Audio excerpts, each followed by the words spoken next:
The slag field stretched for endless kilometers, a molten sea of metallic waste glowing under the dying sun. Toxic vapors rose from the rivers of liquid ore, their shimmering haze bending light and time alike. Cale moved through it like a ghost in a suit of scorched metal, his oxygen filters humming, his boots sinking into the cooling crust. Every step was a defiance of the world that had abandoned him. The mining overseers called him a deserter. The machines called him unnecessary. Only the silence of Viral 9 accepted him without question. He had learned the language of this wasteland, the hiss of steam vents, the distant pulse of refineries, the rhythmic crackle of lightning in the sulfur sky. There was life in the noise if one listened carefully enough, patterns hidden in chaos. Sometimes, Cale thought he heard whispers beneath the static, the planet itself murmuring through the static of his comlink, like a wounded thing trying to remember its name. But he dismissed those thoughts. Loneliness could make anything speak. He was scavenging near the edge of Sector 12 when he heard it, not the hum of a power conduit or the echo of distant mining drones, but a sound sharper, desperate. A cry. It came from beneath a collapsed transport rig half buried in slag, a place no living thing should have been. Cale's pulse quickened as he drew closer, brushing aside molten debris with his exoarm. A faint movement flickered in the ash. White scales, glimmering with a cold, inner light. For a moment, he thought it was crystal. Then it trembled. He dropped to his knees, clearing away the rubble until the shape emerged, small, fragile, its wings folded awkwardly against its body, breathing in ragged gasps. It was a hatchling. A dragon, though unlike any he had seen in the archives, its skin nearly translucent, as if sculpted from glass and moonlight. It blinked up at him, pupils narrowing into slits, and he felt a jolt through his veins as though his suit's power core had flared. The creature tried to hiss but collapsed, its chest heaving. The radiation levels were lethal. Cale hesitated only a moment before ripping open his oxygen pack and pressing the mask against its snout. "Breathe," he muttered, though his own voice sounded foreign. The dragon shuddered once, twice, and exhaled a puff of frost that crystallized the air. Cale's visor sensors flickered, biosignature detected. Unknown genome. Neural activity, fluctuating. He couldn't leave it. The fields were full of corpses, both human and machine, but this one was alive, defying the logic of extinction itself. He wrapped it in the heat shield fabric from his coat, feeling its heart pulse weakly against his chest as he carried it toward the horizon, where the slag met the skeletal towers of the abandoned research domes. Above them, the storm thickened, violet lightning crawling across the smog. Cale glanced at the small shape in his arms, its eyes half open, faintly luminous. "Guess we're both unwanted here," he whispered. The dragon's tail curled around his arm as if in understanding. In the distance, the towers of Viral 9's forgotten labs began to hum, faintly, like something awakening beneath the ash. The storm had raged for 3 days straight, yet inside the hollowed shell of the abandoned lab, a fragile calm existed. Cale crouched beside the sleeping creature, adjusting the heating coils that pulsed with dull orange light. The dragon's scales shimmered faintly beneath the glow, white like bleached crystal yet threaded with faint silver veins that pulsed in rhythm with her breath. He had named her Ceres, though he wasn't sure why, maybe because the sound soothed him in the long silence between the thunder. The laboratory systems were mostly dead, but Cale had coaxed a few fragments back to life. The air scrubbers hissed quietly, their green lights flickering in defiance of decades of neglect. Scattered across the room were relics of an age when science had still tried to play God. Glass pods lined the walls, filled with the remains of failed experiments. Some contained human silhouettes twisted with alien anatomy, others were empty, cracked from within. He avoided looking at those for too long. Ceres stirred, her head rising slowly. Her eyes opened, not just reflective, but alive with an almost mechanical precision. Tiny filaments of light rippled beneath her translucent skin, aligning in strange geometric sequences Cale didn't recognize. He froze, watching as the pattern synchronized with the pulse monitor he had attached to her flank. Every time his heart beat, her lights flickered in answer. He whispered, "You're reading me, aren't you?" The dragon tilted her head, studying him with eerie stillness. Then, almost imperceptibly, her breath synchronized with his. It wasn't mimicry, it was resonance. Cale felt a subtle vibration in the air, like a low-frequency hum passing through his bones. His visor display glitched, static crawling over the glass before fading. The system's voice muttered in his ear, "Unidentified neural field detected." He removed the headset and crouched closer. "You're not just alive," he said quietly. He stopped as Saris reached forward, touching his glove with the tip of her snout. A faint current ran through the metal, and his implants registered a sudden influx of data, fragments of sound, flashes of light, an overwhelming impression of cold and fear. He stumbled back, gasping. She made a small, trembling sound. It wasn't a roar or a hiss, but something that felt like an apology. Cale steadied himself, then reached out again. This time, the energy between them didn't burn, it pulsed softly, rhythmic, alive. Outside, the sensors began to chirp. Motion alerts. Drones, scanning the wasteland. The colony had noticed the anomalies. Power fluctuations, magnetic interference, signals that didn't belong. Cale killed the lights and drew Saris close, her glowing patterns fading into dim phosphorescence. He peered through a cracked viewport. Searchlights sliced the storm. Machines glided low, their engines silent, their sensors sweeping through the slag. Cale's heart pounded in time with the faint pulse under Saris's scales. He could hear the calm chatter through his old earpiece, orders to investigate unauthorized biothermal activity. Saris shifted against him, eyes wide, muscles coiling beneath the delicate glow of her skin. He whispered, "Stay quiet." But she was already trembling, and the air around her began to hum again, louder this time, a harmonic vibration that made the metal floor ripple like liquid. The nearest drone froze midair, its optics flickering before exploding in a burst of static. Cale turned to her in shock. Saris stared back, terrified of her own power. "All right," he murmured, lifting his pack and securing his mask. "We're leaving." As he carried her through the storm, the distant towers pulsed with faint light, ancient systems awakening to a signal that hadn't been heard in centuries. They descended through tunnels no map remembered. The old mining rails had long since corroded into serpentine skeletons, their steel bones creaking beneath Cale's boots. The deeper they went, the quieter the storm became, until only the faint hum of old reactors filled the silence. Saris followed closely, her luminescence painting the walls in pale white light. Her glow pulsed in rhythm with the cables embedded in the stone, as though the facility itself responded to her presence. Cale had seen the symbol on the walls before, a spiral intersected by a line of binary code. "Genesis Initiative," he muttered. The project was a rumor whispered among miners, something about merging species, about an attempt to forge life that could survive any world. The data had been buried, sealed under layers of law and silence. Yet here, beneath the slag, the truth waited. He connected his wrist link to a terminal half swallowed by corrosion. The machine hissed to life, old circuits bleeding blue light through the dust. Files decrypted slowly, words forming like ghosts on the cracked screen, human draconic convergence, phase 13. Subject, lumen strand viability test. Cale scrolled further, eyes narrowing as diagrams appeared, the skeletal outline of a dragon embryo overlaid with human DNA markers. His breath caught when he saw the genetic ID sequence beside it. It matched Saris. He turned to her, watching as she nosed curiously at a bundle of inactive cables. "You were made here," he whispered. "Not born. Created."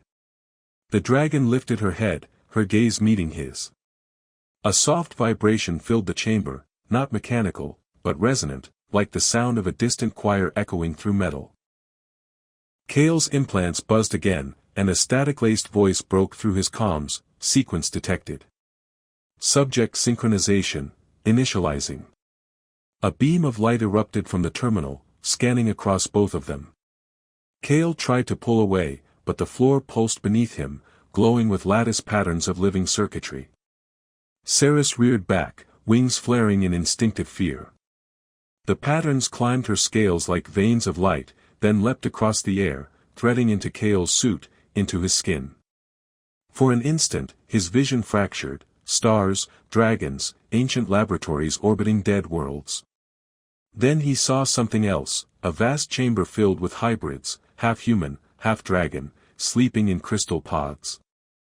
And a voice whispering through it all, the convergence was never stopped. Only delayed. When the light faded, Kale was on his knees. His wrist link glowed faintly, its interface rewritten into unfamiliar code. Ceres crouched beside him, trembling but alive. He reached out to her, and for the first time, felt not warmth but connection, raw data, thoughts, fragments of images. She wasn't just communicating, she was merging. He gasped as understanding flooded through him. The lumen strand wasn't a disease or mutation. It was a design. A code meant to bind two species into one consciousness, a symbiotic evolution both had feared for centuries. Above them, the tunnels rumbled. The old sensors had detected the activation. Somewhere on the surface, alarms screamed across the colony network. Kale looked at the dragon's pale, glowing eyes and whispered, "They'll come for us now." Ceres tilted her head, and the lights along the walls brightened, one by one, stretching into the distance like a path awakening to guide them deeper into the dark. They followed the illuminated corridor deeper until the air grew sharp with ozone. The light wasn't mechanical now, it flowed like liquid data through veins in the walls, shifting in response to Ceres's breath. Kale's visor displayed impossible readings, oxygen levels rising, radiation dropping, temperature stabilizing around her. Wherever she went, the environment adapted, as though the facility recognized her as its long-lost architect. They entered a vast chamber where ancient machinery hung suspended in midair, slowly rotating within invisible magnetic fields. Fragments of metal drifted like planets in orbit, each etched with the same spiral symbol. Kale stepped forward, the gravity bending subtly around his boots. The walls pulsed once, and an energy barrier sealed behind them with a hiss. A voice echoed through the chamber, synthetic, calm, feminine. Project Genesis Operational Core, online. Biological convergence signal confirmed. Kale froze. The voice wasn't coming from the walls, it was resonating through Ceres. Her eyes flickered with bands of light, and when she spoke, the words layered with static, half human, half machine. "Kale, it remembers me." He stared. "Ceres, what are you?" "The system is part of me," she said, her voice rippling between tones. "It's waking up." The central construct began to unfold. What he had taken for machinery revealed itself as a colossal chrysalis, transparent, alive, breathing. Inside it swirled a storm of luminous particles, each resembling a scale or a fragment of DNA. Holographic strands stretched from Ceres's chest to the chrysalis, linking her pulse to the core's rhythm. Kale watched as her wings trembled, her body framed in cascading light. Then the visions came. Through her eyes, he saw civilizations that had never been recorded, dragonkind soaring above crystalline cities, humans walking beside them, sharing language, breath, and thought. He felt their unity collapse under fear, the experiments that followed, the exile of both species from one another. The Genesis Project had been the last attempt to bridge that divide, to create life that could be both dragon and human, instinct and intellect, flame and empathy. But something had gone wrong. The prototypes rebelled. The war erased history. Kale's knees buckled under the flood of images. "You're not just a survivor," he whispered. "You're the key they tried to destroy." Ceres lowered her head toward him. Her voice was softer now, clearer. "They will sense this activation. They'll come." Alarms began to bloom across Kale's comms, orbital pings, encrypted chatter, atmospheric disturbances. Ships were descending. The colony had detected the reactivation of forbidden tech. He rose, tightening his gloves, eyes narrowing. Then we move before they arrive, he said. We find the Genesis core before they do. Ceres extended her wings, light bending around their edges. The metal floor rippled beneath them as she took a cautious step. Kale, she murmured, if we reach it, we won't be the same. He looked at her, at the luminous veins that now pulsed faintly beneath his own skin. Maybe that's the point. Above them, through kilometers of rock and storm, the first tremors of landing crafts shook the slag fields. The age of silence on Viral 9 was ending, and something ancient, something alive, was waking with it. The ground trembled long before the first ship breached the clouds. Kale could feel the vibration through the metal framework of the Genesis chamber, a low thunder that grew sharper with every passing second. Ceres stood beside him, her wings half-folded, the light beneath her skin flickering as though she were struggling to contain the energy building within. Above them, the chrysalis-shaped construct pulsed with increasing rhythm, a living machine sensing danger, preparing to defend itself. Kale accessed the interface through his wrist link. Streams of alien code poured across the screen, merging with his own systems until he could feel the data as emotion, fear, awakening, instinct. The core is connected to you, he said, his voice low, strained. Can you control it? Ceres's eyes gleamed with uncertainty. Control? No. But it listens to me.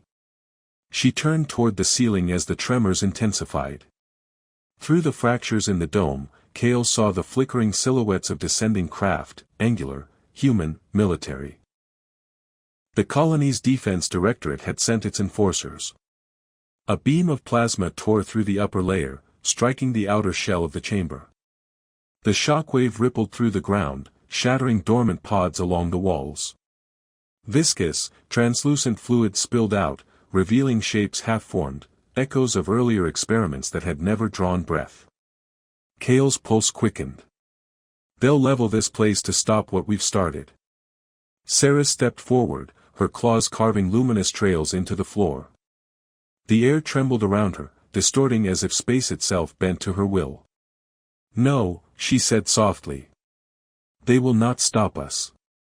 When the first soldiers entered the lower level, they were met by an impossible sight. The dragon glowed like a storm trapped in flesh, her wings unfurling with a roar that shook the metal beams loose from their anchors. Energy rippled outward, a sonic pulse that disabled every drone in a 50-meter radius. Kale shielded his face as fragments of steel scattered across the chamber.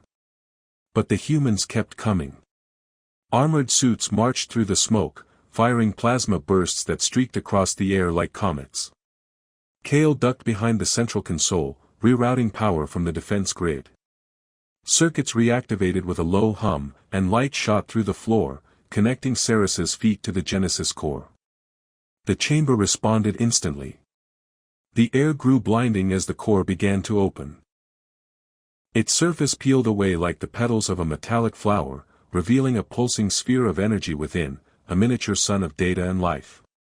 The sound it emitted was not mechanical but melodic, like a chorus rising in the bones of the world.